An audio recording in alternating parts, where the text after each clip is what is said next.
that is one reason that I decided to run for the United States Senate for the Democratic nomination in New York in 2010. And it's not even about my opponent. It's really about the moment in time. We, as I have just said, we're facing the greatest crisis that we've seen in my entire adult life. And again, it's not just what happened in the last year. It's the outcome of 30 years of the denial of a fair share for workers. I think people are angry. I think people are frustrated over politics. And I don't think this is a left, right, center, conservative, liberal, Democrat. I believe the message that I want to take all across the state will resonate among all the people, not just what people might describe in the traditional spectrum, political spectrum definitions. People want to have health care. People are furious that their retirement has evaporated. People are furious at the greed. People are furious that bankers, not only do they still have their jobs, but they haven't been held accountable and sent to jail in large amounts. They created the system. They created a scam, and they deserve to be held accountable. So this anger is out there. At the same time, in a positive way, I really think that people's ears are open in a way that I haven't seen in a long time. I think people want something different. I think they're open to elect people who are not career politicians. And I also think, very specifically to the Democratic primary in this state, people want a chance to have someone who's in tune with their principles. I will say briefly, my opponent has, as far as we can tell, no principles. She was once a supporter of the National Rifle Association, now says she's not. She once advocated for the tobacco industry and took tobacco money, now she says she doesn't.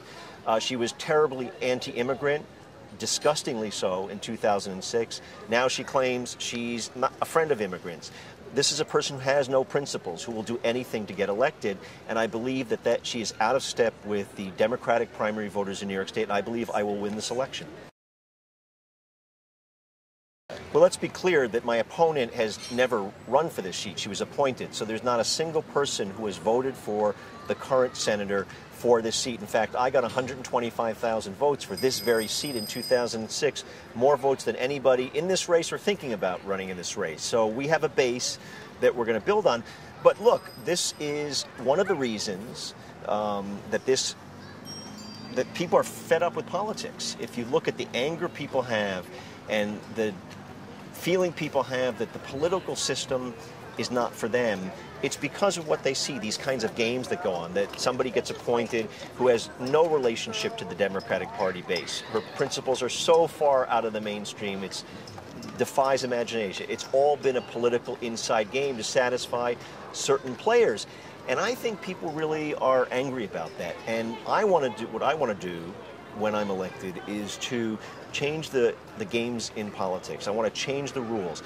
We have to bring this political system back to the people so people feel that they want to be involved in politics. You know, I'm still of the belief that running for office is a good thing, that serving in politics and serving in government and serving the people is a good thing. But I totally understand why people, many of whom are younger than me, understand why or feel that it's not a great pursuit, because they've lived now with 3 decades at least of watching politicians who tell them when they're running for office that they're for them, and as soon as they get into office, they're about one thing: preserving themselves, getting reelected, serving powerful interests and not the people.